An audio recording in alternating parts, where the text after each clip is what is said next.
જેમ ભિન્ન ભિન્ન પ્રકારના જે પ્રાણીઓ છે તે પ્રાણીઓના અવાજના જુદા જુદા નામ છે. જેમ શિવની જે ગર્જના કહેવાય, ગધેડાની ગર્જનાઓ બોલાય નહીં, શિવ કરે ત્યારે જ ગર્જના કહેવાય. જેટલા પણ પ્રાણીઓ છે, પશુ પક્ષીઓ છે, એમની જે બોલી છે તે બધાના જુદા જુદા નામ છે. અને તે શિવ જે કરે તેને નાદ કહેવાય. સિંહનાદમ વિનજ્યૌજય સંગમ તદ્મૌ પ્રતાપવાન. તેથી પિતામહ ભીષ્મે શંખ ફૂંક્યો ત્યારે ગીતા કરે કહ્યું શિવની જેમ નાદ કર્યો. શિવ જે બોલે તેને નાદ કહેવાય. ગધેડા જે બોલે ને તેને શું કહેવાય? ભોંકવું કહેવાય. કૂતરાનું ભસવું કહેવાય. ઘોડાઓની હણહણાટ કહેવાય. હાથીઓની ચીરઘાટ કહેવાય. કોયલનું કૂંજન કહેવાય. ભમરાઓનું ગુંજન કહેવાય. આ મોર જે છે એનો ટહુકો કહેવાય. એમ પ્રત્યેક પ્રાણી, ચીડિયા એટલે ચકલીની ચીચી કહેવાય, માખીઓનો બડબડાટ, મચ્છરોનો ગણગણાટ, એમ પ્રત્યેક જે જીવ છે એની બોલી છે, તેના જુદા જુદા નામ છે. વેદ મંત્રમાં ઋષિ જે બોલે છે તેની ઘોષણા કહેવાય. ઋષિએ રાષ્ટ્ર માટેની ઘોષણા કરી છે, તેથી આ નામ રાષ્ટ્રગીત છે. આપણું વૈદિક ગીત છે. વૈદિક રાષ્ટ્રગીત એટલા માટે હોય છે કે વેદમાં જે વિચારો રાષ્ટ્ર માટેના કહ્યા છે તે સમાજ સુધી પહોંચે. ગીતના માધ્યમથી જે વસ્તુ પહોંચે તે જનજનના હૃદય સુધી પહોંચી શકે. ગદ્યાત્મક હોય તેના કરતા પદ્યાત્મક વસ્તુ લોકો સુધી સરળતાથી પહોંચે. અને તેથી ઋષિઓએ મંત્રોમાં ઘોષ કર્યો. ઋષિએ મંત્રમાં જે ઘોષ કર્યો, અહીંયા માતૃભૂમિનું આ ગીત છે અને તેથી એનું નામ ભૂસુક્તમ અર્થાત માતૃભૂમિનું આ સૂક્ત છે. અને તેથી જ વિદ્વાનોએ તેને રાષ્ટ્રગીત તરીકે ઓળખાયું છે. એના પ્રથમ મંત્રમાં પૃથ્વીને ધારણ કરવા વાળા 7 પરિબળોનો વિચાર કર્યો. બીજા મંત્રના અંદર આ પૃથ્વીમાં રહેવા વાળા માણસો અંદર અંદર પ્રેમથી રહે અર્થાત તેમાં સંઘનિષ્ઠા રહે એ વિચાર કરવામાં આવ્યો. ત્રીજા મંત્રના અંદર ઋષિએ આપણી જે માતૃભૂમિ છે એમાં કેવી નિધિ એટલે સંપત્તિ છે અને એમાં શું શું છે, સમુદ્રો છે, નદીઓ છે, તેનો ઉલ્લેખ કર્યો. હવે આ ચોથા મંત્રના અંદર ઋષિ કહે છે યસ્યા ચ તસ્રઃ પ્રદિશઃ પૃથિવ્યામ યસ્યામ અન્નં કૃષ્ણય સંબભૂવુઃ યા વિભર્તિ બહુધા પ્રાણદેજત સાનો ભૂમિર્ગોસ્વપ્યન્ને દધાતુ. આ ચોથા મંત્રમાં ઋષિ ઘોષણા કરે છે અમારી માતૃભૂમિ કેવી છે, જેને અમે માં કહીએ છીએ. અમારું એ રાષ્ટ્ર કેવું સમૃદ્ધ છે, જેની ચારે દિશાઓમાં અન્ન છે એવું સમૃદ્ધિ વાળું અમારું રાષ્ટ્ર છે. જે રાષ્ટ્રના અંદર લોકો ચંદ્રમા સુધી પહોંચતા હોય કે મંગળ ગ્રહ સુધી પહોંચવાનો પ્રયત્ન કરતા હોય પણ બ્રેડ માટે 3-3 કલાક લાઈનમાં ઉભા રહેવું પડે, તેને મહાસત્તા કેવી રીતે કહેવાય? અને તેની જે દુર્દશા થઈ છે આપણે હમણાં પ્રત્યક્ષ જોયું. તેના ઘણા કારણો છે, હમણાં આપણે એ બધા વિષયોમાં જવા માંગતા નથી. પણ રાષ્ટ્રની જે સમૃદ્ધિ છે તે અન્ન ઉપર, ખેતીના ઉપર ડિપેન્ડ આધારિત છે. જે રાષ્ટ્રના અંદર ખેતી નથી, જે રાષ્ટ્ર આત્મનિર્ભર નથી, રાષ્ટ્ર ખલાસ થઈ જાય છે. ઋષિ કહે છે અમારું રાષ્ટ્ર વૈભવ સંપન્ન છે.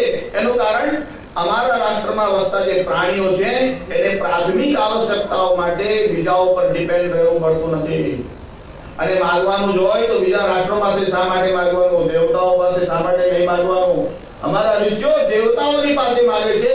જ્યારે પણ આવશ્યકતા હોય અને આ ઋષિઓ ભેગા થાય, એવું નહીં કે ઋષિએ માંગ્યું નથી. સમાજમાં બધાએ બીજા પાસે માંગતા રહેલા છે. એનું કારણ આમને વ્યવહાર ચાલતો જ નથી. આદાન અને પ્રદાનથી જ દુનિયાના બધા વ્યવહાર ચાલે છે. જો આદાન પ્રદાન, આચાર અને વિધાન વગર દુનિયાના વ્યવહારો ન ચાલતા હોય, તમારે આપવું પડે અને લેવું પડે. જો એ પ્રકૃતિનો નિયમ હોય તો ગમે તેના પાસે શા માટે માંગવાનું? માંગવાનું હોય તો જગન્નાથ જે જગતનો સ્વામી છે તેની પાસે માંગો.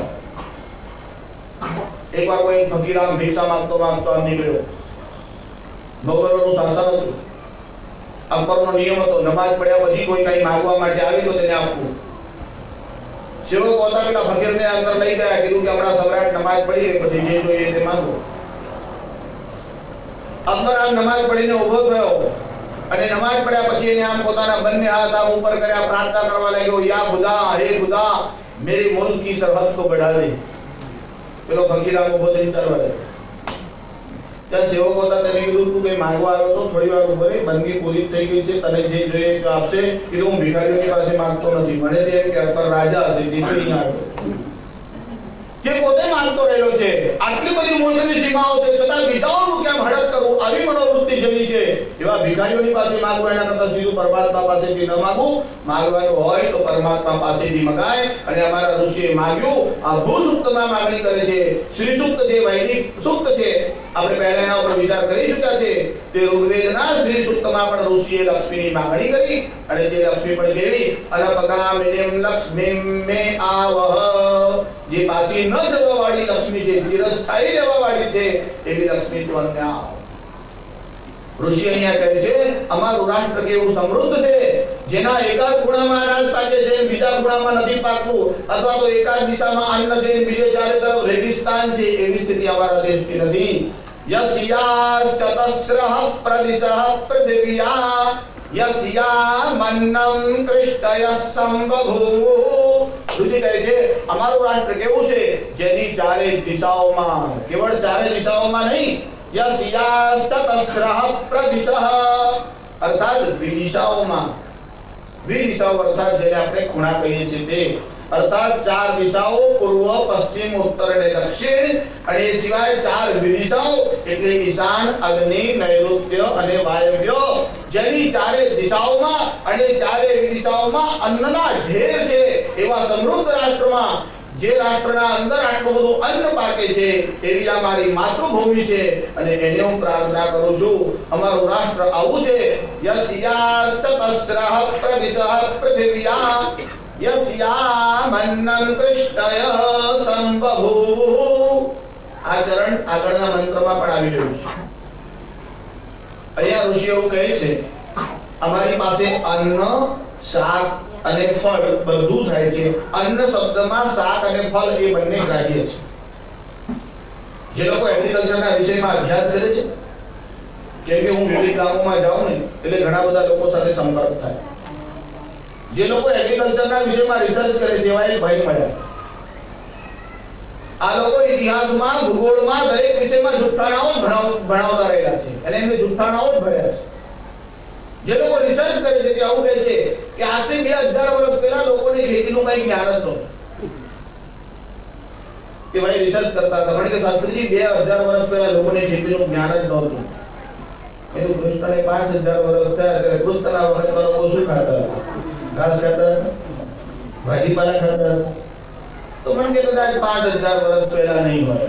હું તો એમને તમે એકવાર નક્કી આંકડો કરી જાઓ કેટલા વર્ષ પહેલા નહોતું, પછી આપણે ચર્ચા કરીએ. તમને ઇતિહાસમાં જ્યાં સુધી આંકડાઓ મળતા હોય ત્યાં સુધી લાવો અને પછી આપણે એની ચર્ચા કરીએ. નહીં કે જે આરંભ કાળમાં જ્યારે પથ્થરયુગ હતો ત્યારે માનવીને ખેતી સંબંધી કઈ જ્ઞાન નહોતું, જંગલમાં ભટકતો હતો, અને પછી જંગલના અંદર જે કઈ મળે અજાણ્યા વૃક્ષ હતા, ગમે તેના પાંદડા ખાઈ લેતો, ફળ ખાઈ લેતો. બધું આંકડાના ખાતા હતા કે નહીં, ખોરના ખાતા હતા કે નહીં, ગમે તેના ખાઈ લેતો, એટલે તો જીવાય કેવી રીતે? લોકો આવું સમજે છે કે આરંભમાં જ્યારે સૃષ્ટિ નિર્માણ થઈ પછી લોકોને કોઈ વિષયનું જ્ઞાન જ નહોતું, ગમે ત્યાં ફરતા હતા, ગમે ત્યાં ભટકતા હતા, જે આવે તે ખાઈ લેતા હતા. અત્યારે મનુષ્ય પ્રાણીઓની જેમ રહેતો હતો. આ ઉત્ક્રાંતિવાદના સિદ્ધાંતો બધા બહુ વિચિત્ર છે. મેં કીધું માની લો આરંભમાં પથ્થર યુગ હશે કે જે યુગ હશે તે બધા લોકો જંગલી જેવા હતા અને જંગલોમાં રહેતા હતા. પણ તમે મને કહો કે સુધર્યા ક્યારથી અને ખેતી ક્યારથી કરવા લાગ્યા? એ 5000 વર્ષથી, 7000 વર્ષથી. મેં કીધું આપણે 7000 એથી આગળ જવું છે?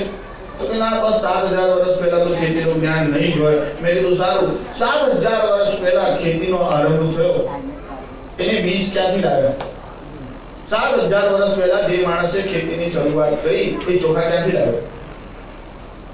એને કોઈ ઠેકાણેથી ચોખા તો લાવવા પડ્યા છે ને. બીજ વાવવા માટે ચોખાનો વરસાદ વરસ્યો તો 7000 વર્ષ પહેલા, ઘઉંનો વરસાદ વરસ્યો તો કે કેટલા તો ઘરમાં હોય ને વાવવા જેતા, તો એનું ઘરમાં કઈ દીધું એનો બાપ મૂકી ગયો છે. મેં કીધું એના બાપ પાસે ક્યાંથી આવ્યા? તો કે એનો બાપ મૂકી ગયો છે. તો મેં કીધું એનો બાપ ક્યાંથી લાવ્યો? એનો પ્રશ્ન તો હજુ આગળ ચાલવાનો જ છે. એટલા માટે સંસ્કૃતમાં બીજ માટે અજ શબ્દ છે. અજસંજ્ઞાની બીજાની. અજ શબ્દનો અર્થ થાય છે બીજ. ધાન્યના જે બીજ છે એને માટે સંસ્કૃતમાં અજ શબ્દ છે. જ શબ્દનો અર્થ છે જન્મ, અને અ એટલે નહીં, જેનો જન્મ જ નહીં એનું નામ બીજ છે. આ બીજો તો અનાદિકાળથી છે. જ્યારે જ્યારે પ્રલય થાય ત્યારે આ બધા બીજોને સાચવી રાખવામાં આવે અને ફરી પાછો સૃષ્ટિનો ક્રમ શરૂ થાય ત્યારે ફરીથી આ ખેતીનો આરંભ થાય. અને તે કેવી રીતે? વેદોના જ્ઞાન વડે થાય છે. 5000 વર્ષ પહેલા 7000 વર્ષ પહેલા લોકોને ખેતીનું જ્ઞાન નહોતું તો વેદોમાં ખેતીના ઓજારના વર્ણનો કેવી રીતે આવ્યા? જો ધાન્યમાં ચોખા ઘઉં આ બધું થતું નહોતું તો વેદોમાં બધા નામ કેવી રીતે આવ્યા? ઋષિ જ્યારે યજ્ઞ કરવાને માટે બેઠા અને પરમાત્માને પ્રાર્થના કરે છે ત્યારે યજુર્વેદના 18મા અધ્યાયના 12મા મંત્રમાં આ બધા ધાન્યોના નામ આપ્યા છે. જે લોકો અષ્ટાધ્યાયી ભણે છે એમને પણ ખબર છે. ઋષિ જ્યારે પ્રાર્થના કરે છે ત્યારે કહે છે આ યજ્ઞના ફળ સ્વરૂપે મને આ બધી વસ્તુઓ પ્રાપ્ત થાવ. વ્રિહયસ્તમે યવાસ્તમે માસાસ્તમે તીલાસ્તમે મોદગાસ્તમે ખલવાસ્તમે પ્રિયંગવાસ્તમે અવાસ્તમે. આ બધું શું છે ભાઈ? જો ધાન્ય નતા તો આ બધું આવ્યું કેવી રીતે? શ્યામકાસ્તમે નીવારાસ્તમે ગોધૂમાસ્તમે મધુરાસ્તમે જન્નેન કલ્પંતામ. આ બધા ધાન્યોના લિસ્ટ રચી આપે છે. વ્રિહયસ્તમે મને ચોખા, આ યજ્ઞના ફળ સ્વરૂપે મને વ્રીહી ધાન્યની પ્રાપ્તિ થાવ. યવાસ્તમે જવની પ્રાપ્તિ થાવ. તીલાસ્તમે મોદગાસ્તમે તલની પ્રાપ્તિ થાવ, મગની પ્રાપ્તિ થાવ. માસાસ્તમે માસ શબ્દ સંસ્કૃતમાં અડદ માટે વપરાય છે. લોકો માસ શબ્દથી એક જ વસ્તુ સમજાય છે. તેથી તો આ માંસાહાર સંબંધી ઘણી બધી ભ્રાંતિઓ થઈ છે. હમણાં એ બધા વિષયમાં ક્યાં જો પણ સંસ્કૃતમાં જેમ બીજ માટે અદ શબ્દ છે એમ બકરા માટે પણ અદ શબ્દ છે. જ્યારે હવન કરવાનું કહ્યું ત્યારે બીજ વડે હવન કરવાનું કીધું એટલે અદ વડે હવન કરવાનો. લોકો એવું સમજે છે હવન કરવાનું એટલે બકરા વડે. જ્યાં સુધી એમના અનુયાયીઓ છે ત્યાં જ કામ કરે છે. અને જેમને હલાલ કરવો હોય તેમને બકરો જ પસંદ ના આવ્યો, એમને ઘોડો પસંદ ના આવ્યો, ગધેડો પસંદ ના આવ્યો, હાથી પસંદ નહીં, બકરું બિચારું થયું. અશ્વો નૈવ ગજો નૈવ વ્યાઘ્રો નૈવ ચ નૈવ ચ. કોઈ એવો વિચારે ચલો વાઘનું બલિદાન કરીએ, એનું કારણ એનો જ બલી લેવાય છે. અને બકરું બિચારું ઢીલું એટલે તૂટી પડે એના ઉપર.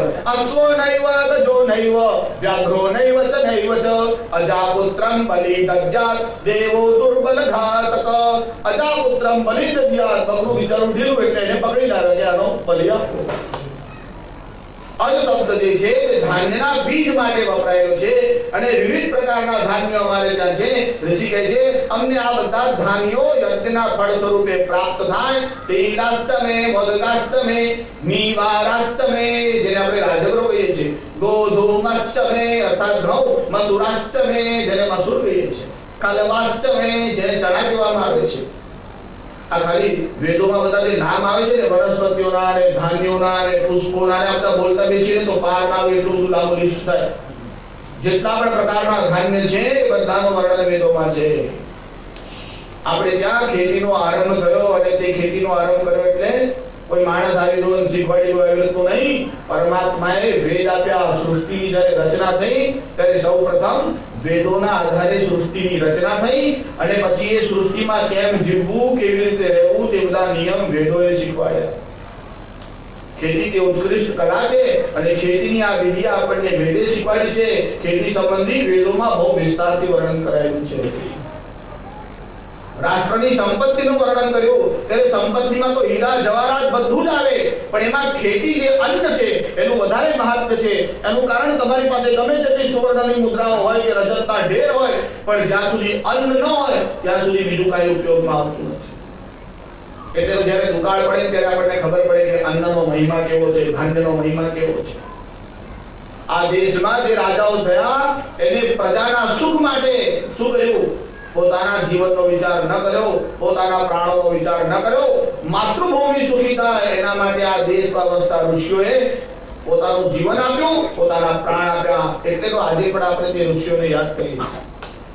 આજ ભૂસૂક્તના 48મા મંત્રમાં 39મા મંત્રમાં જે વર્ણન કરાયું તેમાં આવું ઉલ્લેખ કરવામાં આવ્યો કે ભૂતકાળના ઋષિઓએ જે આ ઇતિહાસ લખ્યો છે તેમને મંત્રોના ગાન કર્યા છે. આ દેશમાં આવા ઋષિઓ થયા.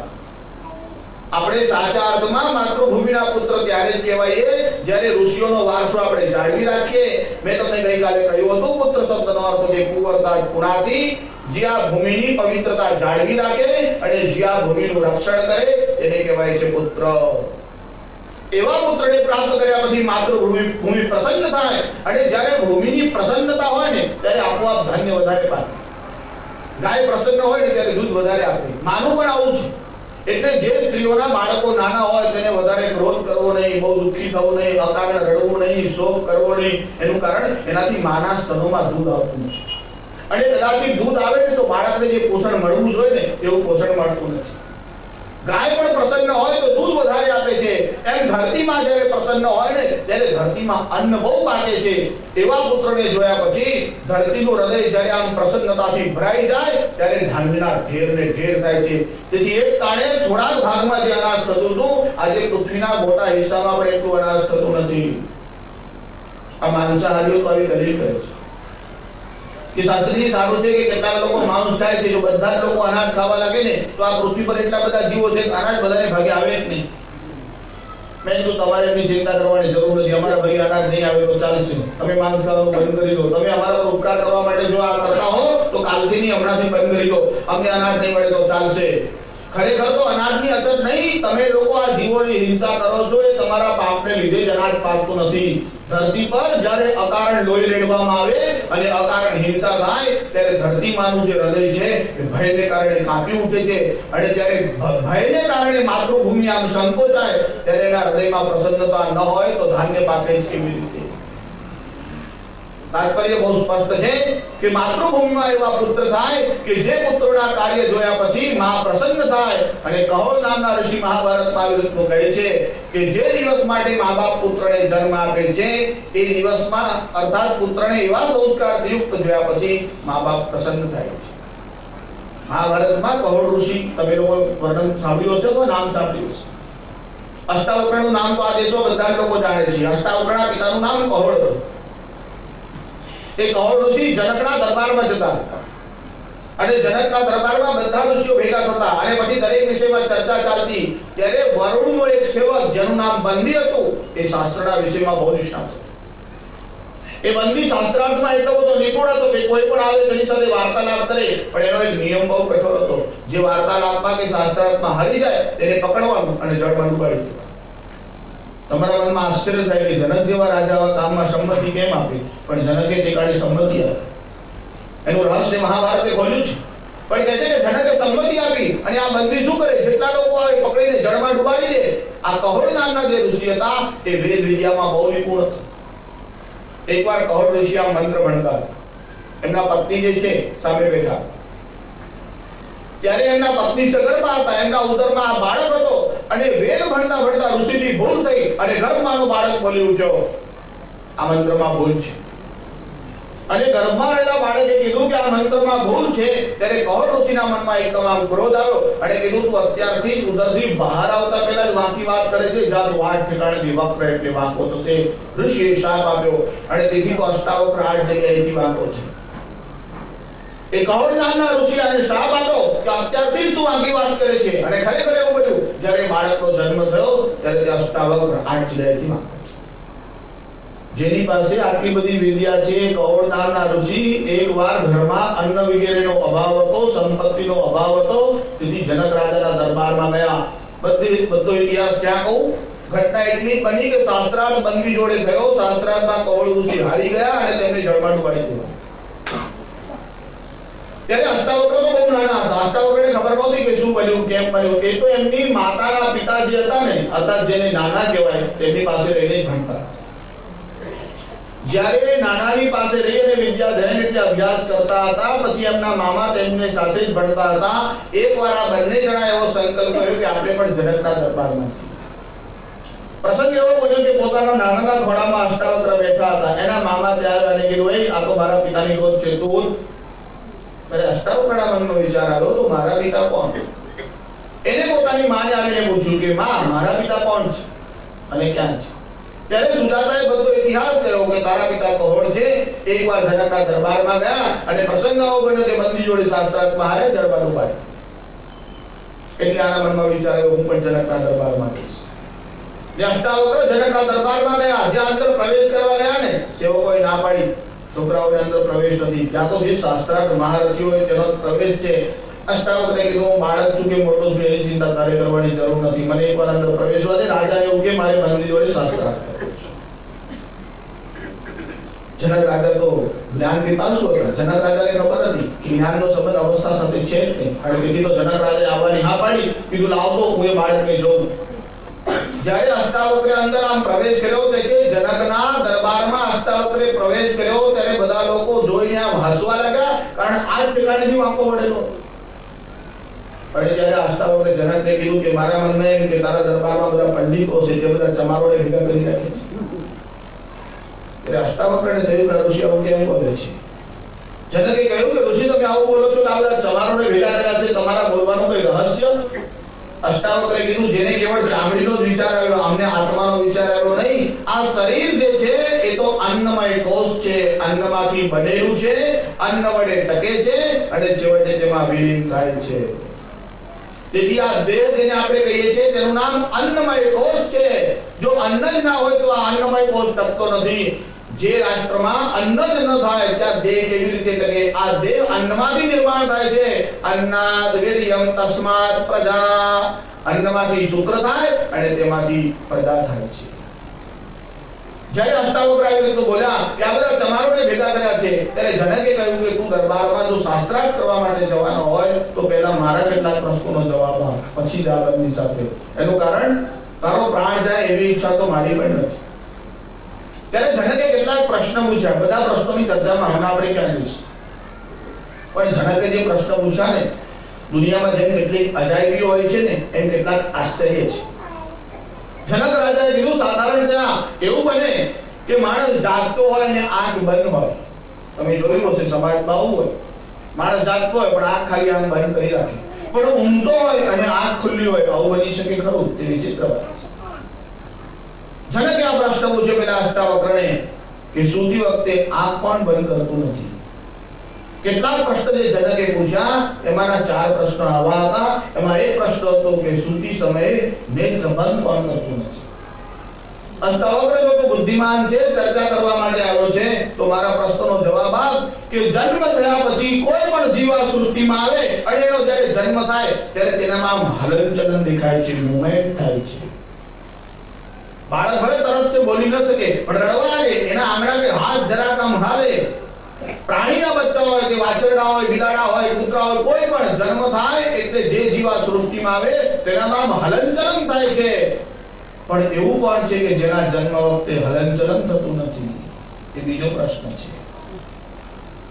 સાધારણતયા જે જન્મે છે ને એ બધામાં હૃદય હોય છે, પણ એક અર્થમાં જેનો જન્મ છે અથવા નથી આવું પણ કહી શકાય. પણ હૃદય કોણે નથી અને જન્મ થયા પછી માણસની સાધારણ હલનચલન કે ગતિ તો દેખાય, પણ જન્મતા એકદમ વેગથી કોણ ચાલવા માંડે છે? આ 4 પ્રશ્નોના પહેલા જવાબ આપ, પછી શાસ્ત્રાર્થ માટેની વાતનો વિચાર કરો. જનકે પહેલા પણ કેટલાક પ્રશ્ન પૂછ્યા, પછી પણ પૂછ્યા. બધા હું તમને ક્યાં કહેતો હોઈશું, હું તો ખાલી થોડો ઉલ્લેખ કરીને આગળ ચાલું. અને જ્યારે અષ્ટાવક્રે કીધું મત્સ્ય સુપ્તો ન નિમિષં અંદં જાતં ન ચોપતે અસ્મનો હૃદયં નાસ્તિ નદી વેગેન વર્ધતે. ઓ જનક, મત્સ્ય સુપ્તો ન નિમિષં, માછલી સૂઈ જાય ત્યારે આંખ બંધ કરતી નથી. માછલીના નેત્ર ખુલ્લા હોય છે. અંડમ જાતં ન ચોપતે, આ સૃષ્ટિમાં જે ભિન્ન ભિન્ન પ્રકારના પ્રાણીઓ જન્મે છે એમાં કેટલાક જરાયુજ છે, કેટલાક અંડજ છે, કેટલાક ઉદ્ભિજ છે અને કેટલાક સ્થાવર છે.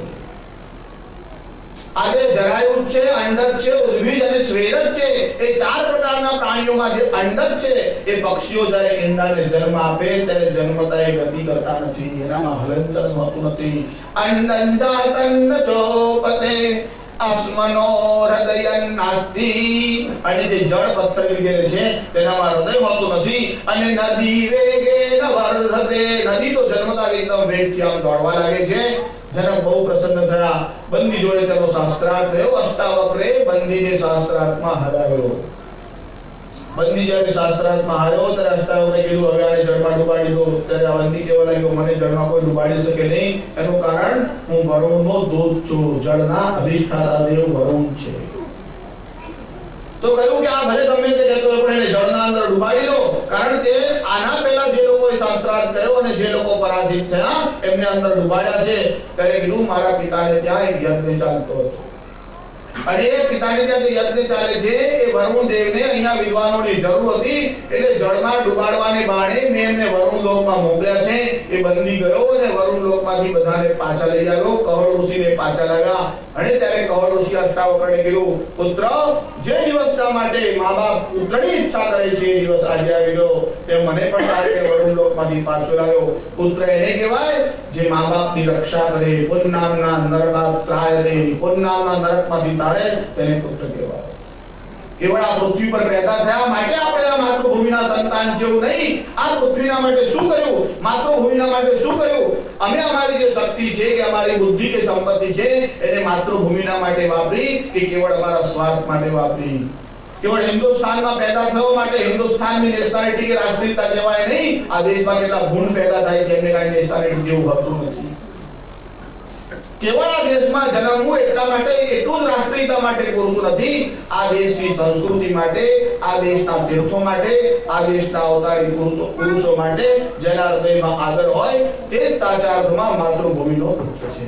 ઋષિ કહે છે અમારી માતૃભૂમિ કેવી સમૃદ્ધ છે. અહીંયા અન્ન એટલું પાકે છે કે માણસને પાપ કરવાનો વિચાર ના. માણસ જે પાપ કરે છે તેના ઘણા કારણ છે. એક કારણ તો આવું છે કે અન્નના અભાવમાં માણસને ચોરી કરવાનો વિચાર આવે. જ્યારે પેટમાં કંઈ ન પડ્યો તો વિચાર આવે ક્યાંથી લાવું, શું કરવું.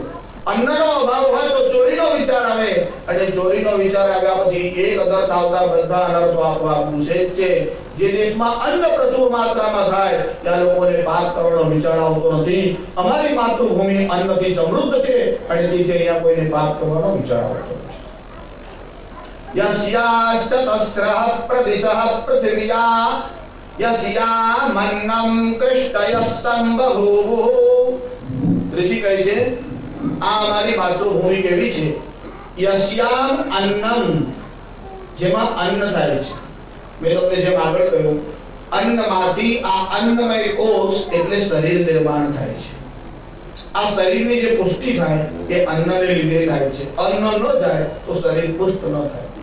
તમે 10 દાડા 12 દાડા 15 દાડા અન્ન લો, કદાચ મહિના સુધી ન લો, તમારું બહુ સામર્થ્ય હોય તો 2-3 મહિના પણ છેવટે તો અન્ન લેવું જ પડે. અન્ન ન લો તો જળ તો લેવું જ પડે. એનું કારણ જળમાં પણ કેટલાક તત્વો છે પણ કેવળ જળ લઈને વધારે દિવસ સુધી માણસથી રહેવાય નહીં.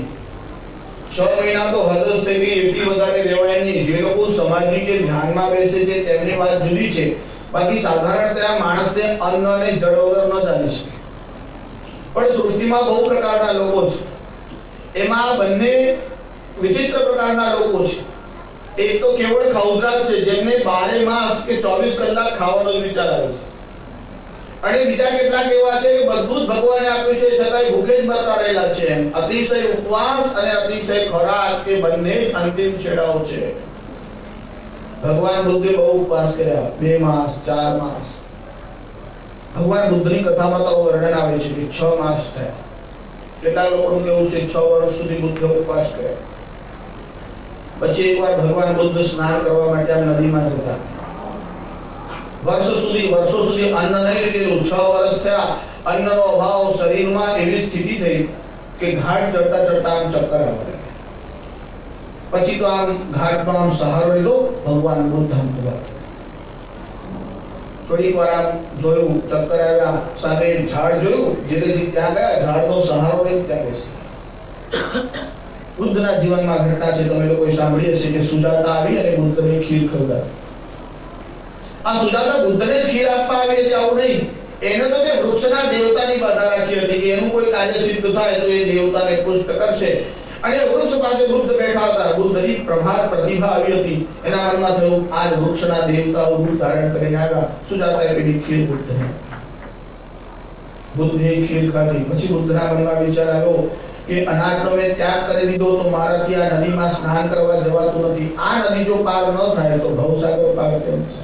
કેવળ ઉપવાસ કરવાથી ભવસાગર પાર થાય નહીં. અને બુદ્ધે પોતાનું મંતવ્ય બદલ્યું અને બુદ્ધે જે માર્ગ નિર્માણ કર્યો તેનું નામ હતું મધ્યમ માર્ગ. અતિશય ખાવાથી કે અતિશય ભૂખ્યા રહેવાથી યોગ સિદ્ધ થતો નથી.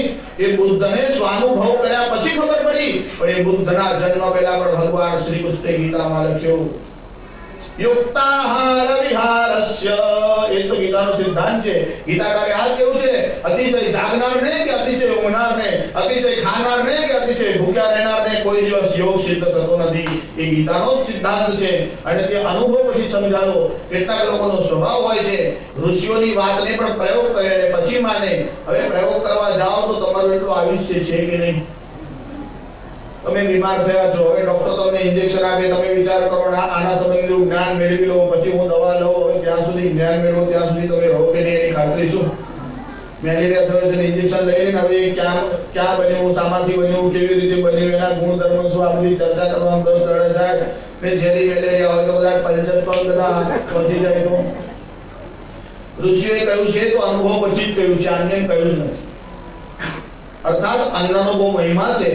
આપણે ત્યાં ઉપવાસ અને વ્રતનો મહિમા ખૂબ કયો છે, પણ અતિશય જાગનારને, અતિશય ખાનારને યોગ સિદ્ધ થતો નથી. તેમ અતિશય ભૂખ્યા રહેવું તે પણ માન્ય નથી. તે વેદ સંસ્કૃતિમાં માન્ય વાત નથી. અહીંયા ઋષિ આવી રીતનું કહે છે, અમારું રાષ્ટ્ર આવું સમૃદ્ધ છે જ્યાં વિવિધ પ્રકારના અન્ન થાય છે. યસ્યા ચતસ્રઃ પ્રદિશઃ પૃથિવ્યા યસ્યા મન્નં કૃષ્ટય સંબભૂ. કૃષ્ટય એ શબ્દનો અર્થ થાય છે ઉદ્યોગશીલ, અર્થાત ઉદ્યોગ કરવા વાળા, પ્રયત્ન કરવા વાળા, મહેનત કરવા વાળા. હે માં, હે માતૃભૂમિ, તારા અંદર જે બાળકો નિર્માણ થાય તે ઉદ્યોગ રત રહેવા વાળા હોય, આમ પડી દેવા વાળા ના હોય. ભાઈ કઈ પ્રયત્ન તો કરો શાસ્ત્રીજી, જે કઈ નસીબમાં હશે તે થશે. તાર ખાતી વખતે હું લેવા હાથ લાવે છે, ચૂપચાપ બેસી. પ્રારબ્ધ છે તેની નાશ નથી, પ્રારબ્ધ છે, પણ એનો અર્થ એવો નથી કે માણસ ઉદ્યમ જ છોડી દે. આપણે ત્યાં કઈ સુભાષિતકારે બહુ સુંદર લખ્યું છે, નહીં સુપ્તસ્ય સિંહસ્ય પ્રવિશંતિ મુખે મૃગા. સુધેલા સિંહના મોઢામાં કોઈ વર્ણો પહેરી જતા નથી, એ તો એને ઉઠીને દોડવું જ પડે. ઉદ્યોગ કર્યા વગર, પ્રયત્ન કર્યા વગર, મહેનત કર્યા વગર માણસ કઈ મેળવી શકતો નથી. અરે તમારે ભોજન લેવું હોય તો પણ મહેનત કરવી પડે. ખાલી ગીતાકારને એવું કહેવાનું છે કે કેવળ મહેનતથી નહીં, તેમાં પ્રારબ્ધ છે, પણ દૈવં ચૈવાત્ર પંચમમ. પ્રારબ્ધ પાંચમું છે, આપણે એને સૌથી પહેલું સ્થાન આપ્યું છે, તે ભૂલ છે. અમારા રાષ્ટ્રમાં, અમારી માતૃભૂમિમાં જે મનુષ્યો થાય તે કેવા હોય? તે પુરુષાર્થી હોય, તે આળસી ન હોય. ઘણા લોકો સંસ્કૃતિ ઉતાવળ શું, આજ કરે સો કાલ, और काल करे सो परसों, परसों परसों क्या करे जब जीना है परसों. ઓહો, વર્ષો સુધી જીવવું છે, પછી ઉતાવળ શું થશે? તો કોઈ કાર્ય થાય નહીં. અમારી માતૃભૂમિમાં જે લોકો થાય, જે મનુષ્ય હોય તે કેવા હોય? તે પુરુષાર્થી હોય, તે ઉદ્યમશીલ. ઋષિએ જ્યારે કૃષ્ટય શબ્દ વાપર્યો તેના ત્રણ અર્થ છે. કૃષ્ટય સંબભૂ, અર્થાત ઉદ્યમ કરવા વાળા મહેનતુ લોકો અહીંયા ઉત્પન્ન થાય. બીજો અર્થ છે શિલ્પ કલામાં નિષ્ણાત એવા લોકો અમારી માતૃભૂમિમાં નિર્માણ થાય. અને ત્રીજો અર્થ છે પરિશ્રમ કરીને ખેતી કરવા વાળા જે લોકો છે તે અમારા દેશમાં ઉત્પન્ન થાય. ઋષિને આ ત્રણ વાત કહેવાની છે. જે દેશમાં ઉદ્યોગ કરવા વાળા લોકો છે, અર્થાત જે દેશમાં વ્યાપારની સમૃદ્ધિ સારી છે, જે દેશના અંદર કારીગરો એટલે શિલ્પ વિદ્યાના નિપુણ લોકો છે, અને જે દેશના અંદર ખેડૂતો છે, આ ત્રણ વસ્તુની જો સમૃદ્ધિ હોય તો રાષ્ટ્રની સમૃદ્ધિ આપોઆપ જ વધવાની છે. ઋષિએ આ કૃષ્ણ શબ્દથી ત્રણ વસ્તુની માંગ કરી. અમારે ત્યાં પુરુષાર્થી અને પરિશ્રમી લોકો હોય, કેવળ આળસુ લોકો હોય. કારણ આળસ જે છે તે તમોગુણ જનિત છે. તમોગુણની વૃત્તિ જેનામાં વિશેષ છે એવા લોકોની અમને આવશ્યકતા નથી. અમારી ભૂમિ પર સત્વ ગુણથી યુક્ત અને પુરુષાર્થી એવા લોકો નિર્માણ થાય. બીજી વાત કહી, શિલ્પ કલામાં નિષ્ણાત એવા લોકો અમારી ભૂમિમાં થાય. અને ઋષિએ ખાલી પ્રાર્થના કરે નહીં, ઋષિ પ્રાર્થના કરે એટલે ભગવાનને સાંભળવું જ પડે. આપણે ભગવાનને આમ પ્રાર્થના કરીએ તો ભગવાન સાંભળતા જ હશે ને. ભગવાનને તો બધા બહુ માથા છે, બહુ કાન છે. વેદોમાં વર્ણન આવે છે, ભગવાનને હજારો આંખો છે, હજારો કાન છે. આપણે પ્રાર્થના કરીએ તો ભગવાન સાંભળતા હશે. પણ ઋષિ પ્રાર્થના કરે તો પ્રાર્થના ભલે કહેવાય, પણ એક અર્થમાં તો આદેશ જ કહેવાય. ઋષિ કે એટલે ભગવાનને તેવું કરવું પડે. ઋષિ ભગવાનને પ્રાર્થના કરે છે, અમારી માતૃભૂમિમાં શિલ્પ કર્મમાં નિષ્ણાત એવી રીતના શિલ્પીઓ થાય, એવી રીતના કલાકારો અને કારીગરો થાય. અને આ દેશમાં જેવા શિલ્પીઓ થયા એવા દુનિયામાં કોઈ ઠેકાણે થયા નહીં. કેવળ શિલ્પ શાસ્ત્ર નહીં, દરેક વિષયના અંદર પણ અમારે ત્યાં જે કન્સ્ટ્રક્શનમાં જે કુશળતા હતી, બાંધકામમાં, એવી દુનિયામાં કોઈ ઠેકાણે હતી નહીં. છતાં ઇતિહાસમાં તો આવું જ ભણાવવામાં આવે છે.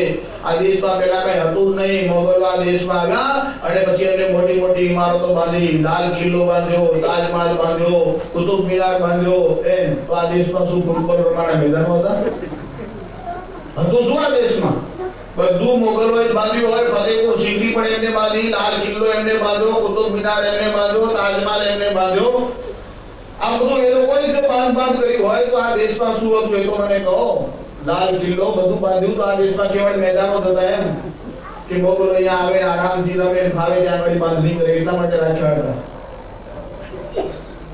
આ દેશમાં એવા શિલ્પીઓ હતા. શિલ્પ કલાના વિષયમાં વધારે વિસ્તાર તો હું તમને શું કહું. જે લોકો તીર્થયાત્રાઓમાં ગયા છે એમને થોડી ઘણી માહિતી તો હશે. દક્ષિણમાં કૃષ્ણાપુર એક ગામ છે. ત્યાં દ્રૌપદીનું એક મંદિર છે. 5 પાંડવો, દ્રૌપદી અને ભગવાન શ્રી કૃષ્ણની ત્યાં મૂર્તિ છે.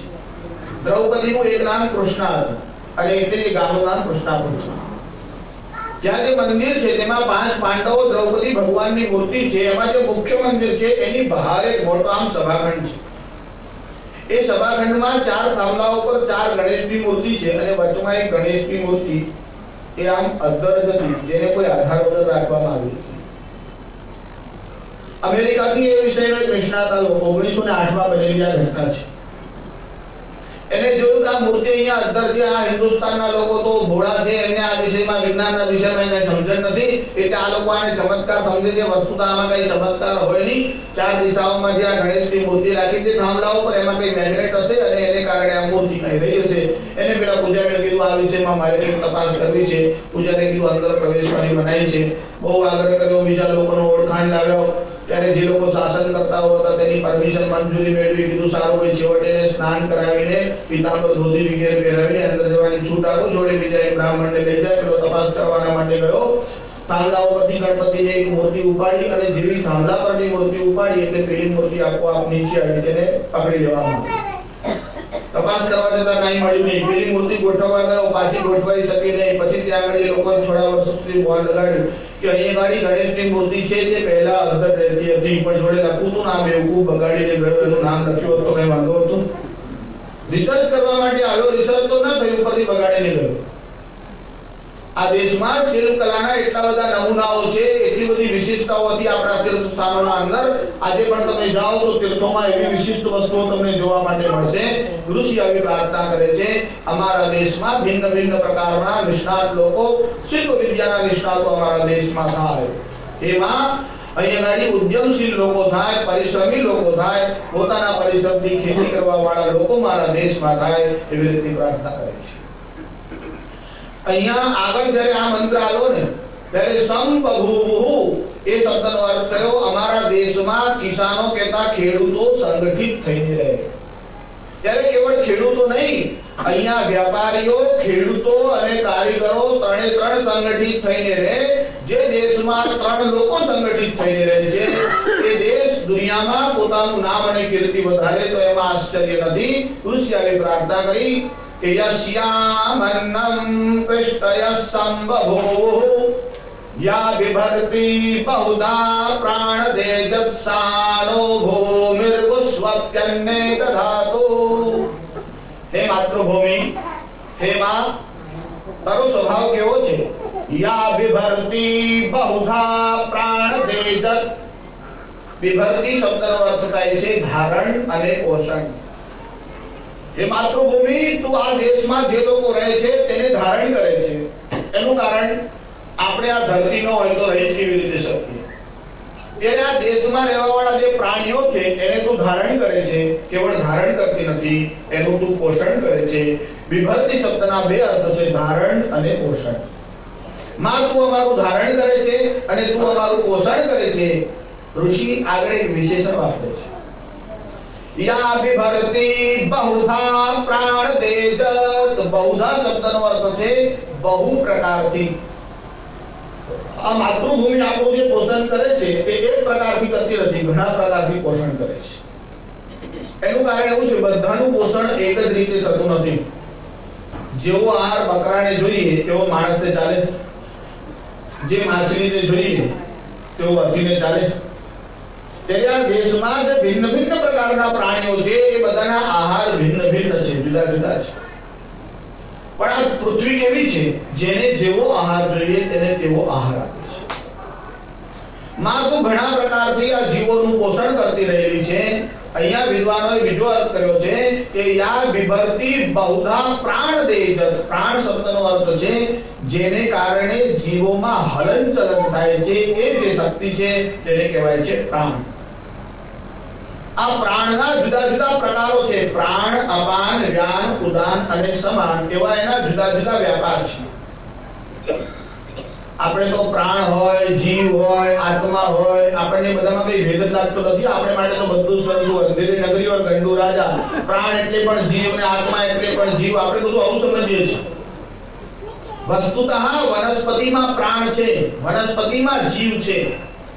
તો પછી વનસ્પતિમાં અને મનુષ્યમાં ભેદ શું? હવે વનસ્પતિમાં જીવ છે ને એવું જગદીશચંદ્રે તો શોધ્યું. ખરેખર એ રિસર્ચ છે. રી એટલે ફરી શોધાયેલું છે. એના પહેલા વેદવ્યાસે ભાગવતજીમાં લખ્યું. અને એના કરતા પણ પહેલા ભગવાન વશિષ્ઠે ત્રેતા યુગમાં આજથી 12 લાખ વર્ષ પહેલા લખ્યું તરવોપી જીવંતી જીવંતી મૃગ પક્ષિણા. તરવોપી એટલે વૃક્ષો પણ જીવે છે. એટલે વૃક્ષોમાં જીવ છે, વૃક્ષોમાં પ્રાણ છે. આ પ્રાણને કારણે અમુક પ્રકારની ક્રિયાઓ થાય છે. આપણા શરીરમાં પણ જે ક્રિયાઓ થાય છે, કેટલીક ક્રિયાઓ પ્રાણને લીધે થાય છે, કેટલીક મનને લીધે થાય છે, કેટલીક બુદ્ધિને લીધે થાય છે. ત્યારે મળમૂત્રનો ત્યાગ જેને કહેવાય છે ને તે પ્રાણને લીધે થાય છે. વનસ્પતિમાંથી પણ મળ બહાર આવે છે. તમે જોયું છે વનસ્પતિમાં ગુંદર બહાર આવે છે. પણ ગુંદરને આપણે ત્યાં અભક્ષ્ય કહ્યો છે. તેના કારણો જુદા છે. કે ઇન્દ્રને વૃત્તની લડાઈ થઈ અને પછી વૃત્રાસુરનો વધ થયો. ઇન્દ્રને બ્રહ્મ હત્યાનું પાપ લાગ્યું. પછી ઇન્દ્ર ગભરાયો, બ્રહ્મ હત્યાએ તેનો પીછો કર્યો. એટલે આ ઇન્દ્રે વિચાર કર્યો શું કરું? વૃક્ષોની પાસે જઈને કીધું આ પાપ તમે લઈ લો. વૃક્ષોએ કીધું અમે ન લઈ. ઇન્દ્રે બહુ પ્રાર્થના કરી, કીધું ચોથો ભાગ તો લો છેવટે. વૃક્ષો તૈયાર થાય, કીધું 25% પાપ અમને આપી. પણ અમે આ પાપ લઈ એના બદલામાં તું અમને શું આપીશ? ત્યારે ઇન્દ્રે કીધું કે માણસ તો હાથ કે પગ કપાઈ લે તો ફરી ઉગતો નથી, પણ તમારે ડાળીઓને કોઈ કાપે તો ફરી ઉગશે. વૃક્ષોને વરદાન આપ્યું. અને પછી ઇન્દ્રે પોતાનો 25% પાપ વૃક્ષોને આપ્યું અને તે ગુંદર રૂપે ફૂટી નીકળ્યું. તેથી બ્રાહ્મણો માટે, વિજાતીઓ માટે નિષેધ કર્યો, તમને ગુંદર ખાવો નહીં. પણ સ્ત્રીઓ જ્યારે સગર્ભા હોય ત્યારે ખાશે તો નિષેધ નથી. એનું કારણ જે દ્વિજો યજ્ઞો પવિત્ર છે તેના માટેના નિયમ છે. હવે એકબીજાના પેટા ઇતિહાસ બોલતો છો ને તો પારણ ના આવે. મારે તો તમને એવું કહેવાનું છે કે જેમ માણસ મળમૂત્ર કાઢે છે તેમ વનસ્પતિ પણ કાઢે છે. પણ દરેકની વ્યવસ્થા ભગવાને જુદી જુદી કરેલી છે. તમે આ પક્ષીઓ છે ને એને કોઈ દિવસે મૂત્ર કરતા નહીં જોયા હોય અને જોશો પણ. તમે વાંદરાને જોયા હશે, તમે કૂતરાને જોયા હશે, તમે ઘોડાને જોયા હશે, ગાયને તમે જોઈ હશે, પણ તમે કોઈ દિવસ પક્ષીઓને જોવો નહીં. ભગવાને બધા પ્રાણીઓની એક વિશિષ્ટ રચના કરી રાખી છે. પક્ષીઓના મળ અને મૂત્ર બંને ભેગા જ આવે છે. એ ચરકે તેમાં મૂત્ર ભેગું આવે.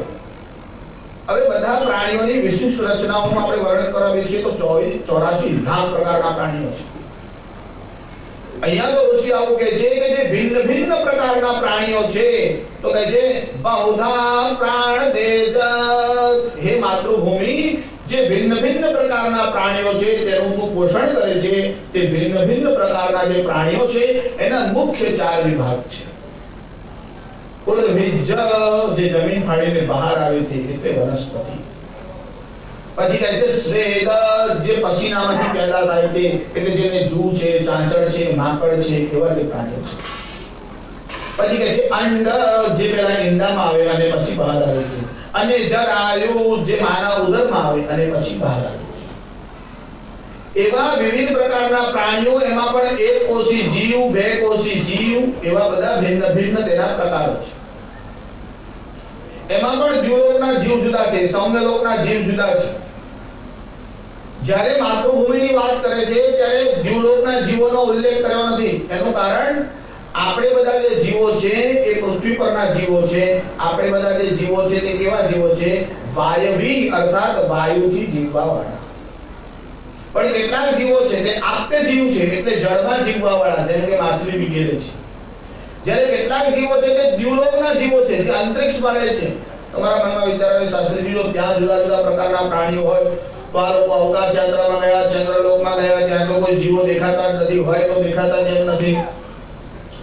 આપણને જેમ અહીંયા 10 ઇન્દ્રિયો છે તેમ ત્યાં જે જીવો રહે છે તેને 28 ઇન્દ્રિયો છે. એટલે આપણા અસ્તિત્વની એમને ખબર પડી શકે પણ એમના અસ્તિત્વની આપણને ખબર ના પડી શકે. હું તમને બહુ વ્યવહારુ વાત કહું. તમે લોકો થિયેટરમાં પિક્ચર જોવા માટે ગયા, મોટો આમ પડદો હોય, 7mm નો હોય. હવે તમે જ્યારે થિયેટરમાં જાઓ ત્યારે તમે એકલા જ હોવ એવું નહીં. ટિકિટ વગરના પણ કેટલાક પ્રાણીઓ જીવો અંદર હોય, મચ્છર ના હોય, માખીઓ ના હોય, એમને કોઈ ટિકિટની જરૂર નહીં. હવે આ મચ્છરો અંદર હોય, તમારા મનમાં વિચાર આવે કે આ મચ્છરો છે એને પેલો પડદો દેખાતો હશે, આટલો મોટો પડદો છે તો હવે મચ્છરને પૂછવા કોણ જાય દેખાય છે કે નહીં, માખોને પૂછવા કોણ જાય કે ગીત ગાય છે કે નહીં, એને સમજણ છે કે નહીં, પેલો અભિનય કરે કે એને સમજણ છે કે નહીં. એટલે આપણને ખબર પડે છે કે અહીંયા માખણ છે, માછર છે, મક્ખી છે, કેમ કે આપણને ત્રાસ થાય છે. ત્યાં શું થાય છે એની સમજણ આમને છે કે નહીં, એનું કારણ સમજણ માટે ઇન્દ્રિયોની આવશ્યકતા છે. જેટલી ઇન્દ્રિયો વધે તેટલું તમારું જગત સંબંધી જ્ઞાન વધે. સમજો આપણે 5 જ્ઞાનેન્દ્રિય છે, એમાં એક ઓછી હોય એટલે આંખ ન હોય તો આપણને રૂપનું જ્ઞાન ન થાય. ઇન્દ્રિયો ઘટે તેમ જ્ઞાન ઘટે, ઇન્દ્રિયો વધે તેમ જ્ઞાન વધે. તમારી પાસે આ 10 ઇન્દ્રિયો છે તે સૌમ્ય લોકોના જીવોને જાણવા માટે પર્યાપ્ત નથી.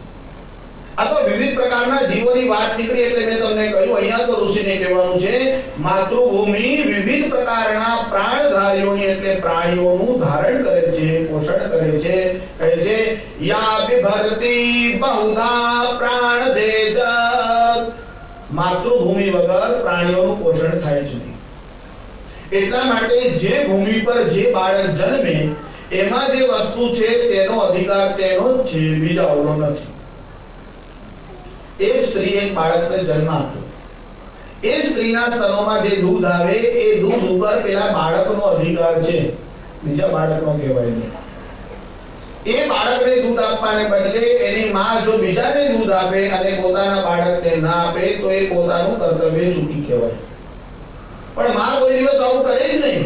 પણ કદાચ કોઈ અત્યાચારી એ બાળકને છીનવી લે અને બીજા કોઈ બાળકને આપે અને જબરદસ્તી કે આને દૂધ પીવડાવો તો એને જુલ્મ અથવા અત્યાચાર કે અન્યાય કહેવાય.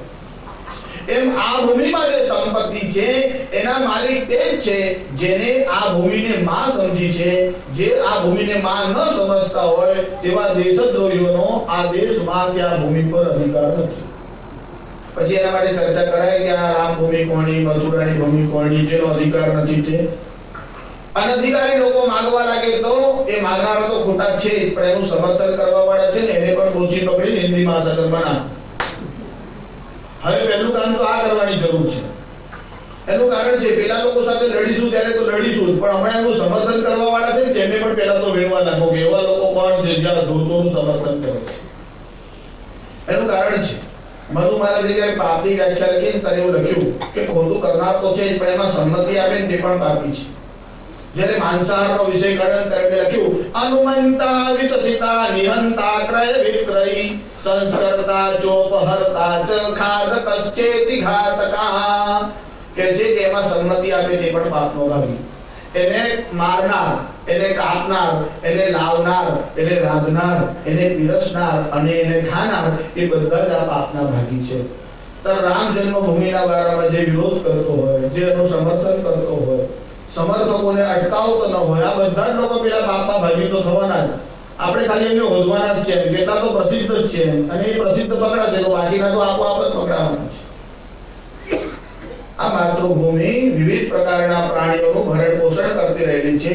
ઋષિ કહે છે યા વિભરતી બહુધા પ્રાણદેજ. પ્રાણને કારણે આ જીવોમાં કંપન થાય છે, હલનચલન થાય છે. પ્રાણ નીકળી જાય પછી હલનચલન થાય નહીં.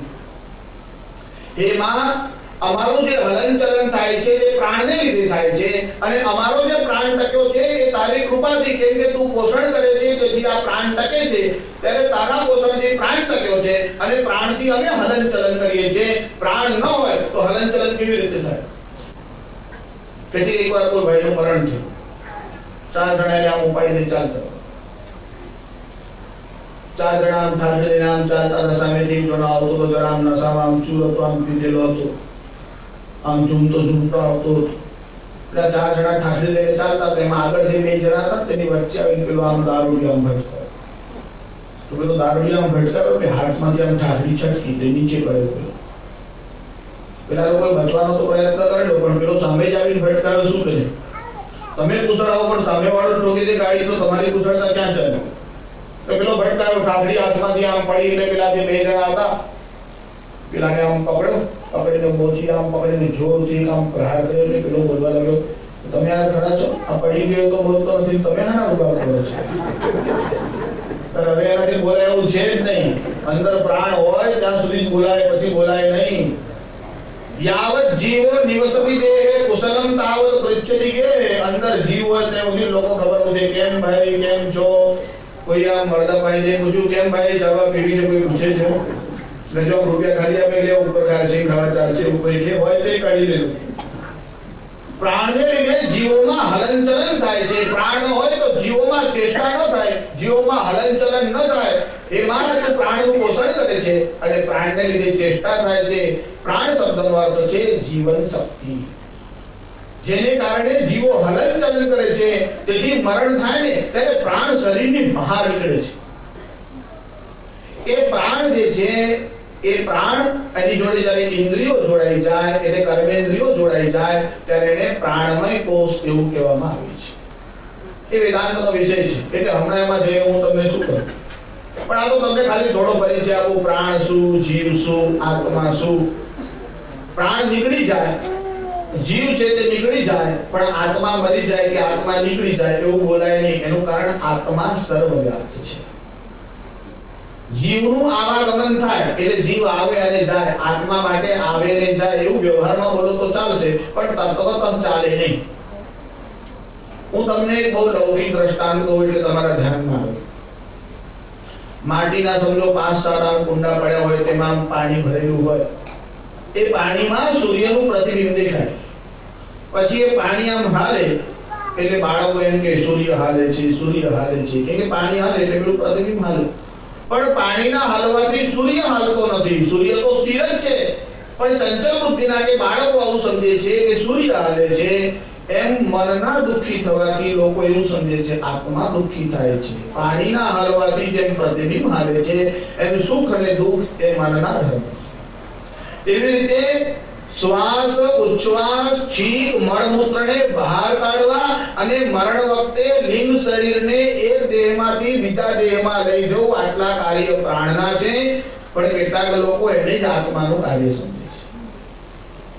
ત્યારે પાણીનું જે કુંડું છે એમાં જે જળ છે તે અંતઃકરણ છે. અંતઃકરણાવચ્છિન્ન ચૈતન્ય જીવ. જેમ જળમાં પડતું સૂર્યનું પ્રતિબિંબ છે એમ અંતઃકરણમાં જે ચેતન આત્માનું પ્રતિબિંબ દેખાય તેને જીવ કહેવાય. અને કુંડું જ્યારે ફૂટી જાય ત્યારે પેલું પાણી આમ બહાર વહી જાય એટલે પેલું સૂર્યનું પ્રતિબિંબ પણ નીકળી જાય. ત્યારે સૂર્યનું પ્રતિબિંબ ક્યાં ગયું કે ભૂલી જાઓ. ફરી પાછું આમ પાણીનું કુંડું મૂકો, ફરી પેલું આવી જાય ના આવી જાય.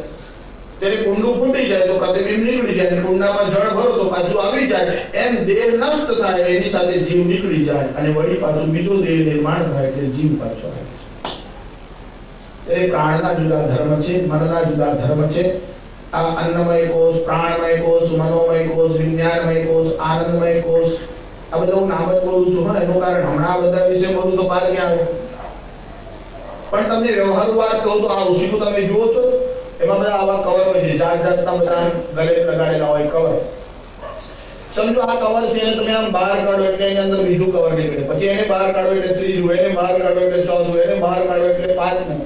એવા આત્મા ઉપર સમજી ચાલો કોષ એટલે એક પ્રકારના કવર છે, ગલે છે. અન્નમય કોષ જે અન્નમાંથી નિર્માણ થાય છે ત્યાં દેહ, એને દૂર કરો એટલે એનાથી આમ અંદર જાઓ એટલે પછી જ આવે એટલે પ્રાણમય કોષ આવે. એ કવરને ભેદી નહીં જાઓ એટલે મનોમય કોષ આવે. એની પાર જાઓ એટલે પછી વિજ્ઞાનમય કોષ આવે. એની પાર જાઓ એટલે આનંદમય કોષ આવે. પછી બધા કવર ફાટી જાય એટલે રૂહ આવે. એમ 5 કોષ પાર કરો ત્યારે શુદ્ધ આત્મા છે તેના સ્વરૂપની તમને સમજણ મળે. આપણે તમને ટૂંકમાં કોષનો પરિચય આપ્યો. પણ મારે તો કહેવાનું છે આ માતૃભૂમિ વિવિધ પ્રકારના પ્રાણીઓનું પોષણ કરવા વાળી છે. યા વિભરતી બહુધા પ્રાણ દેજત સાનો ભૂમિર્ગો સ્વપ્યન્ને દધાતુ. સાનો ભૂમિ તે અમારી માતૃભૂમિ ગોસ્વન્ને એટલે ગોસુ અભી અન્નેસુ, તે અમને ગાય અને અન્ન પ્રદાન કરે. હે માતૃભૂમિ, તું અમને ગાય. આપણે ત્યાં માતૃભૂમિ પાસેથી પ્રાર્થના કરી, તેમાં કીધું અમારા દેશમાં ગાયો આવે. એ ગાય પણ કેવી? જેમ કોઈ માણસના મનમાં વિચાર આવે. શાસ્ત્રોમાં ગૌદાનનો બહુ મહિમા લખ્યો છે. બ્રાહ્મણને ગાય દાનમાં આપવાની છે, પછી ગાય ઘરડી થઈ જાય, દૂધ ના આપે, ખાલી ઘાસ જ ખાતી હોય, તેના મનમાં વિચાર આવે, લાવો હવે બ્રાહ્મણને આપ્યો. એને દાન ન કહેવાય. ગાય જ્યારે પુષ્ટ હોય, દૂધ આપતી હોય અને તમે દાન આપો તો તે દાન યોગ્ય છે. ગાયનો આટલો બધો મહિમા આટલા માટે છે, એક તો ગાય દૂધ આપે છે, અને બીજી એક વિશેષતા એ છે, બાકી દૂધ તો ભેંસ ક્યાં આપતી નથી. કદાચ ગાય કરતા વધારે આપે આવું પણ શક્ય છે. તો પણ આપણે ગાયની પૂજા કરીએ, કોઈ ભેંસોને ચાંદલા કરે, એવું તમે જોયું?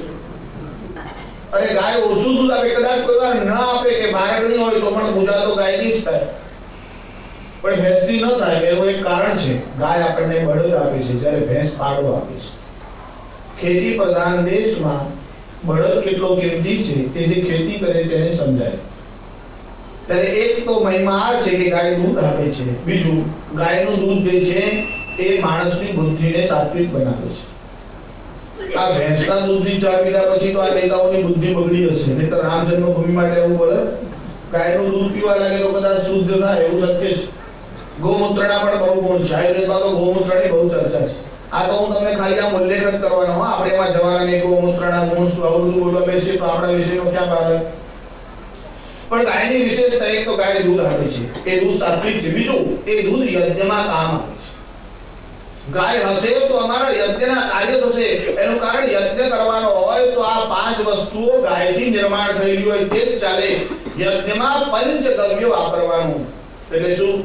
પયો એટલે દૂધ, દધી એટલે દહીં, ઘૃતમ એટલે ઘી, દૂધ, દહીં, ઘી, ગોમૂત્રમ ગોમયમ ક્ષીરમ, ગોમૂત્રમ એટલે ગાયનું મૂત્ર, ગોમયમ એટલે ગાયનું છાણ. યજ્ઞમાં જે છાણા વાપરવાના હોય તે ગાયના જ વપરાય. સંતરીજી આપણે રબારી કરી લાગીને એને બધું આમ ભેળસેળ કર્યું હોય તો તે તમે જાણો કે તે રબારી જાણે. કારણ યજ્ઞ કરવાનો હોય તો યજ્ઞમાં તમે જે છાણ વાપરો તે ગાયનું લેવું જોઈએ. એ ગાયના છાણા યજ્ઞમાં આહુતિ આપ્યા પછી જ્યારે ગાયના છાણ સળગતા હોય પછી જે ભસ્મ મળે, પછી એમાંથી જ ભસ્મ બનાવાય છે. આપણે સંધ્યામાં લગાડીએ પછી એ કેવી રીતે બનાવવાની એનો પણ વિધિ હોય છે. ગાય ઓછી આટલા માટે માંગે છે કે ગાય હશે તો અમારા યજ્ઞના કાર્યો ચાલતા રહેશે. યજ્ઞથી દેવ પ્રસન્ન રહેશે, દેવતાઓ પ્રસન્ન હશે તો વરસાદ આપશે, એનાથી અન્ન થશે. એટલે આ સાયકલ ચાલુ જ રહે. એટલા માટે કહે છે, માં અમને એવી ગાયો આપ જે પુષ્ટ હોય. અમને બીજું શું જોઈએ? ગોસ્વપ્યન્નેષુ દધાતુ, સાનો ભૂમિર ગોસ્વપ્યન્ને દધાતુ. અમને ગો એટલે ગાય, અમને ઘોડા, અમને બળદ. તમારા મનમાં વિચાર આવે, અહીંયા તો ઋષિએ ખાલી ગોસ કહ્યું, પછી આપણે ગાય, બળદ, ઘોડા આવું બધું કેવી રીતે બોલવાનું? ઋષિ જ્યારે જ્યારે એ શબ્દ વાપરે છે ત્યારે પશુ સંપત્તિ, પશુ ધન એવું એને ગો શબ્દથી કહેવાનું છે. આમ પણ ગો શબ્દના સંસ્કૃતમાં ઘણા બધા અર્થ છે. આમે સંસ્કૃત ભાષા તો એટલી બધી સમૃદ્ધ છે. તમે લોકોએ નામ સાંભળ્યું હશે ને, ભોજ અને કાલિદાસ. મેં ગઈકાલે કે એના આગલે દિવસે પણ ઉલ્લેખ કર્યો. આ ભોજ અને કાલિદાસ તો વિદ્વાન હતો જ, પણ ભોજ પણ વિદ્વાન. એકવાર બંને જણા જમવા માટે બેઠા. ભોજન માટે આ બંને જણા બેઠા હતા. જમવામાં આમ બેઠા, ત્યાં રસોઈ બનાવી, દહીં બનાવીને લાવ્યા હતા. રાજા ભોજમાં ધ્યાન રહ્યું, કાલિદાસ તરફ જોઈને કીધું, આહા, વિના ગોરસ અંકોરસો ભોજનાનામ. ગોરસ, અહીંયા ગો શબ્દનો અર્થ છે ગોરસ એટલે દહીં. દહીં વગર ભોજનનો આનંદ નહીં. અને ત્યારે કાલિદાસે કીધું કે ગોરસ તો અહીંયા કેમ? ગોરસ તો બધે જ જોઈએ. કે વિના ગોરસ અંકોરસો પંડિતાનામ, વિના ગોરસ અંકોરસો ભૂપતિનામ, વિના ગોરસ અંકોરસો કામિનીનામ, વિના ગોરસ અંકોરસો ભોજનાનામ. આ કાલિદાસ કહેવા લાગ્યો, વિના ગોરસ અંકોરસો પંડિતાનામ. અહીંયા ગો શબ્દનો અર્થ છે વાણી. એ પંડિત શું? કે જેની વાણીમાં તાકાત નહીં, અર્થાત જેની વાણીમાં રસ એટલે ચાર નહીં, એ પંડિત વ્યર્થ છે. વિના ગોરસ અંકોરસો પંડિતાનામ ને વિના ગોરસ અંકોરસો ભૂપતિનામ. અહીંયા ગો શબ્દનો અર્થ છે બાહુ. તે ક્ષત્રિય રાજા શું? કે જેની બાહુઓમાં તાકાત નથી.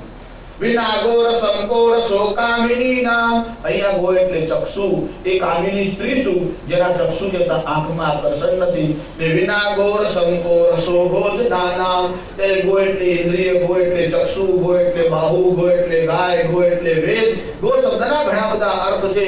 ઋષિને કહેવાનું છે અમને દરેક પ્રકારની સમૃદ્ધિ જોઈએ. એમાં પણ ગાય જોઈએ એનું કારણ ગાયમાં 33 કરોડ દેવતા છે. તેથી તો અમે ગાયની પૂજા કરીએ છીએ. જે ગાયની આ દેશમાં પૂજા થાય છે, જેને આપણે માં કહીએ છીએ, ત્યારે આ બુદ્ધિમાનો ગાયનો વધ કરવા તૈયાર છે. અને અત્યારની વાત નથી કરતો, ત્યારે તો મહાત્મા ગાંધી હતા અને લોકોએ મહાત્મા ગાંધીને પણ આ વિરુદ્ધમાં કીધું કે આ દેશમાં રહેતા કેટલાક લોકો આવા છે કે જે ગાયનો વધ કરીને રાજી થાય છે. એ વિષયમાં આપનું શું મંતવ્ય છે? ત્યારે महात्मा गांधी कहूं यदि कुरान किसी मुसलमान को गोवध की शिक्षा देता है तो मैं कौन हूं जो उसे जबरदस्ती मना करूं. गांधी ने खबर નથી કે કુરાન આજ્ઞા આપે છે કે નહીં. એટલા માટે ગાંધીજીએ શબ્દ વાપર્યો यदि, if, જો આવું હોય. એમને ખબર નથી. यदि कुरान किसी मुसलमान को गोवध की शिक्षा देता है तो मैं कौन हूं जो उसे जबरदस्ती मना करूं. તમને કુરાનની શિક્ષા યાદ રહી કે એમાં શું કહ્યું છે? ગીતાને વેદમાં ગાયને માતા કહી છે અને અવધ્ય કહી છે. ગાયનું એક નામ જ છે અજ્ઞા, જે વધ કરવાને યોગ્ય નથી. તે તમને યાદ રહે. ગાયનો વધ જાણતા કરવાની વાત તો દૂર છે, અજાણતા પણ ગાયનો વધ થાય તે આપણને માન્ય નથી.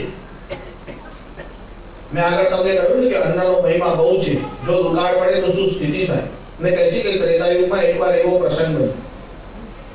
ત્યારે ગૌતમ નામના ઋષિ હતા. બહુ વર્ષો સુધી વરસાદ ન પડ્યો. જ્યારે વરસાદ ન પડ્યો ને ત્યારે ગૌતમ ઋષિએ બહુ તપ કર્યો.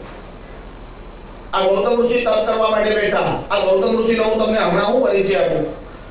એટલું યાદ રાખો, ગૌતમ ઋષિ જે હતા તે યોગ શાસ્ત્રના નિષ્ણાત તો હતા, તર્કશાસ્ત્રમાં પણ નિપુણ હતા, એગ્રીકલ્ચર કહેતા ખેતીના વિષયમાં પણ તેમનું જ્ઞાન બહુ બહોળું હતું. તમે જે ન્યાય દર્શન કહો છો ને તેના રચયિતા ગૌતમ મુનિ છે. જો કે ગૌતમ કયા અહલ્યાના પતિ કે નહીં તે આપણે વિદ્વાનો પર છોડી દઈએ, પણ આ ગૌતમ મુનિ જે છે તર્કશાસ્ત્ર કહેતા ન્યાય દર્શનના પ્રણેતા છે. ન્યાય દર્શન આપણા સ્થળ દર્શનોમાંનું એક છે. એ ગૌતમ ઋષિએ બહુ તપ કર્યું ત્યારે જળના દેવતા વરુણ પ્રસન્ન થયા અને ગૌતમને કીધું વરદાન માંગ. ત્યારે કીધું વરસાદ વરસે એવું કરો. વરુણ દેવતાએ ના પાડી. બધા દેવતાઓનું લંઘન કરી અને મારાથી વરસાદ મોકલાય નહીં.